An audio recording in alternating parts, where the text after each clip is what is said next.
Hello दोस्तों, मैं हूं पविंदर और स्वागत करता हूं आपका मेरी नेक्स्ट वीडियो ट्यूटोरियल में। दोस्तों, आज के हमारे इस ट्यूटोरियल में हम MySQL के अंदर सिलेक्ट क्वेरी के बारे में हम बात करेंगे और सिलेक्ट क्वेरी का यूज़ करना सीखेंगे।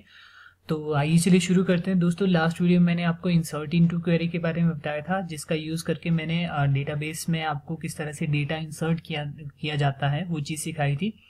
तो आज हम बात करते हैं कि अगर हमें डेटाबेस से वापस वो डेटा गेट करना है तो किस तरह से आप वो गेट कर सकते हैं। दोस्तों, इसके लिए यूज की जाती है MySQL की सिलेक्ट क्वेरी। आइए बात करते हैं किस तरह से सिलेक्ट क्वेरी का यूज किया जा सकता है। तो सबसे पहले सिलेक्ट क्वेरी के लिए हम यूज करेंगे सेलेक्ट। अगर मुझे सारे रिकॉर्ड जो है डेटाबेस में चाहिए तो मैं यूज करूंगा सिलेक्ट। एस्ट्रिक का साइन यूज होगा सभी रिकॉर्ड्स के लिए, तो इसका मतलब हुआ ऑल, सेलेक्ट ऑल। अब आएगा यहाँ पे फ्रॉम। अब नेक्स्ट यहाँ पे हम यूज करेंगे टेबल का नाम जो हमारे पास है स्टूडेंट्स, और सेमीकोलन। इससे क्या होगा, जितने भी रिकॉर्ड डेटाबेस इस टेबल स्टूडेंट्स के अंदर है वो सारे रिकॉर्ड मेरे पास नजर आ जाएंगे। देखिए यहाँ पे 10 रोज हैं, 10 स्टूडेंट्स का रिकॉर्ड मैंने यहाँ पे रखा है, तो 10 के 10 स्टूडेंट्स का रिकॉर्ड यहाँ पे आ गया। सपोज दैट आपको यहाँ पे स्टूडेंट के सिर्फ कोर्स ही चाहिए। यहाँ पे तो सारे रिकॉर्ड आ रहे हैं, लेकिन आपको सिर्फ एक कोर्स फील्ड में से ही रिकॉर्ड चाहिए, सिर्फ आपने कोर्स ही देखने हैं। तो इसके लिए आप यहाँ पे यूज करोगे अगेन सेलेक्ट। अब एस्ट्रिक तो हम यूज करते थे ऑल सभी के लिए, लेकिन अब यहाँ पे देंगे स्पेसिफिक फील्ड का नाम। जैसे मुझे चाहिए कोर्स, और कोर्स में यहाँ पे दूंगा सेलेक्ट कोर्स, और उसके बाद फ्रॉम, उसके बाद आप देंगे यहाँ पे टेबल का नाम जो है स्टूडेंट्स। ओके, और मैं एंटर प्रेस करता हूँ तो जितने भी कोर्स मेरे पास यहाँ पे लिस्ट आउट है वो सारे कोर्स यहाँ पे नजर आ रहे हैं। सच एज आपको यहाँ पे स्टूडेंट्स की लिस्ट चाहिए तो मैं आप पैरों से जाता हूँ। अब यहाँ पे कोर्स के बजाय हम यहाँ पे यूज करेंगे name. Select name from students, enter press करता हूं तो जितने भी स्टूडेंट्स हैं उन सभी का रिकॉर्ड यहाँ पे सामने आ रहा है। तो इस तरह से आप इसका यूज कर सकते हैं। अच्छा, अब ये तो हो गया आपके पास इस तरह से रिकॉर्ड गेट कर सकते हैं। अब मैं यहाँ पे आपको एक कंडीशनल क्लॉज बताता हूँ, वेयर क्लॉज का यूज करना। वेयर क्लॉज आप किस तरह से यहाँ पे यूज कर सकते हैं। कंडीशनल आप यहाँ पे डेटा गेट करना चाहते हैं तो इसके लिए जैसे मैं यहाँ पे यूज करूंगा query select all from again students, हमारे पास टेबल का नाम।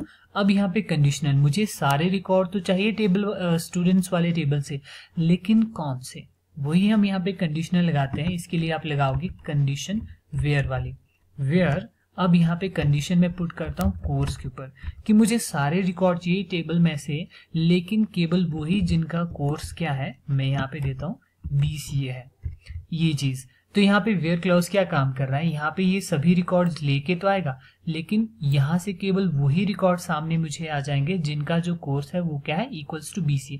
तो इस तरह से मैंने कंडीशन यहाँ पे पुट किया। जैसे मैं एंटर कर रहा हूँ केवल 2 ही रिकॉर्ड है जिसमें यहाँ पे स्टूडेंट मैच कर रहे हैं BCA। मैं चेंज करता हूँ कोर्स, जैसे मैं यहाँ पे डाल देता हूँ PGDCA। तो यहाँ पे PGDCA वाले जो स्टूडेंट्स है, ये देखिए 2 स्टूडेंट जो PGDCA वाले हैं वो स्टूडेंट्स यहाँ पे सामने नजर आ रहे हैं। तो इस तरह से वेयर क्लॉज का आप यूज करके कंडीशनल भी इसको यहाँ पे यूज कर सकते हैं। चलिए मैं इसको न्यूमेरिक में भी इस वेयर क्लॉज का यूज कर देता हूँ। तो हम यहाँ पे यूज कर देते हैं।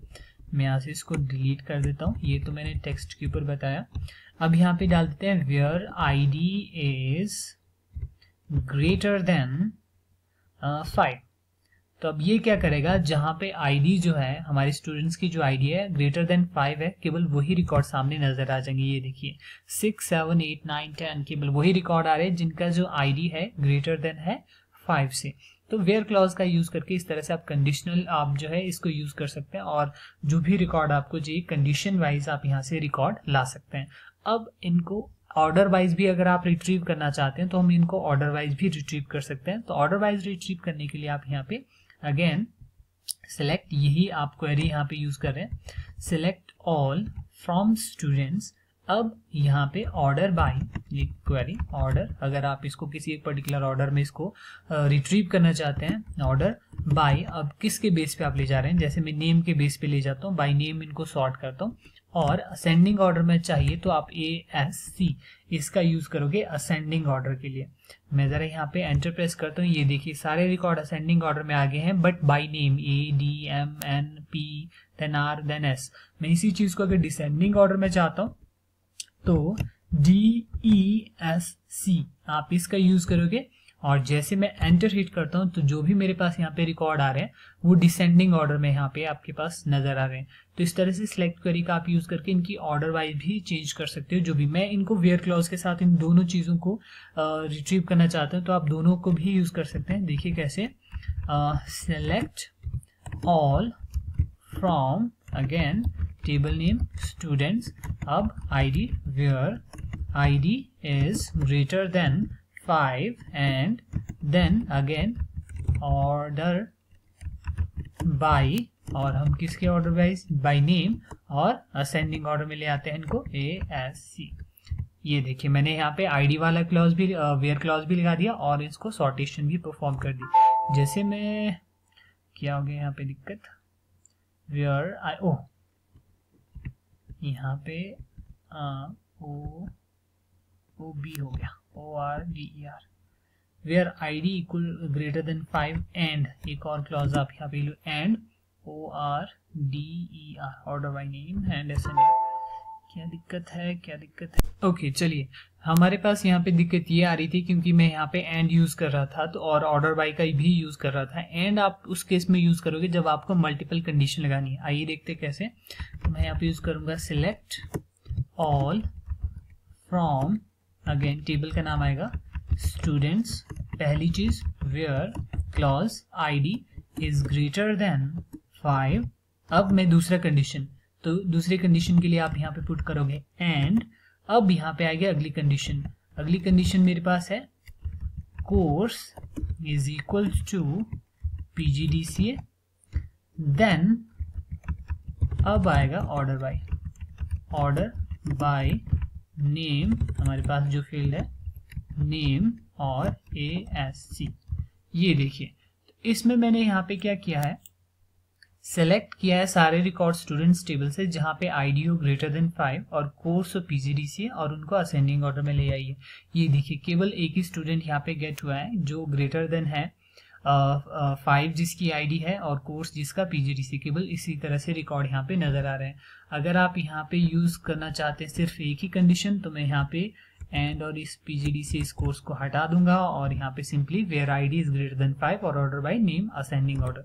ये देखिए असेंडिंग ऑर्डर में यहाँ पे रिट्रीव हो रहे हैं ये सारे। सो इस तरह से आप जो है वेयर क्लॉज का यूज कर सकते हैं और उनको सॉर्टेशन भी अप्लाई कर सकते हैं। मैं एक और सिलेक्ट क्वेरी के अंदर एक और यहाँ पे जो फंक्शन एक और जो यूज किया जाता है दैट इज एक जो हम यूज करते हैं लिमिट, जो हम यूज कर सकते हैं। सपोज दैट यहाँ पे मेरे पास देखिए, जैसे मैं अगर यहाँ पे सारे रिकॉर्ड ले आता हूँ, select all from then students, तो इससे क्या होगा, सभी रिकॉर्ड आ रहे हैं। क्या हो अगर आपको पहले 5 ही रिकॉर्ड चाहिए, तो इसके लिए आप यूज करोगे सेलेक्ट ऑल फ्रॉम स्टूडेंट्स, आगे इसके साथ आप लिखोगे लिमिट 5। तो ये लिमिट क्या करता है, यहाँ पे केवल लिमिटेड नंबर ऑफ रिकॉर्ड्स या नंबर ऑफ रोज ही लेके आएगा जो आपने यहाँ पे उसको बताई है, जैसे 5 तो यहाँ पे केवल 5 ही रिकॉर्ड आ रहे हैं। तो इस तरह से आप लिमिट का यूज कर सकते हैं जो क्या करेगा, केवल लिमिटेड नंबर ऑफ रोज या रिकॉर्ड ही आपको यहाँ पे लेके आएगा। लेकिन क्या हो अगर आपको जो है 5 के बाद रिकॉर्ड चाहिए 9 तक या 10 तक या 3 से 9 तक आपको रिकॉर्ड चाहिए, तो इसके लिए आप किस तरह से काम करोगे। तो इसके लिए सपोज दैट मैं यहाँ पे अब जो रिकॉर्ड लेके आने जा रहा हूँ, मुझे रिकॉर्ड चाहिए 5 से लेके 10 तक। तो जरा हम कैसे लेके आते हैं, तो इसके लिए select all from students limit 5 comma next ending point आप उसको यहाँ पे इसको असाइन करोगे, जैसे मैंने उसको एंडिंग पॉइंट असाइन किया 10। ये 5 इसकी ऑफसेट वैल्यू, मतलब 5 स्किप होके रिकॉर्ड आएंगे 6 से, और कहाँ तक रिकॉर्ड आएंगे 10 तक रिकॉर्ड आएंगे। तो इस तरह से ये रिकॉर्ड मुझे जब अब रिट्रीव करेगा, वो रिट्रीव करेगा 6 से लेके 10 तक। तो इस तरह से आप लिमिट उसको क्वेरी में लिमिट का यूज करके आप लिमिटेड नंबर ऑफ रिकॉर्ड भी लेके आ सकते हैं।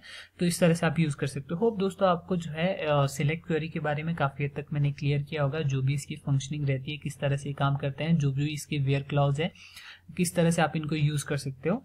तो कोई भी क्वेरी, कोई भी परेशानी हो जरूर कमेंट कीजिए और मेरे चैनल को सब्सक्राइब करना ना भूलिए। और मेरी वीडियो को देखने के लिए धन्यवाद।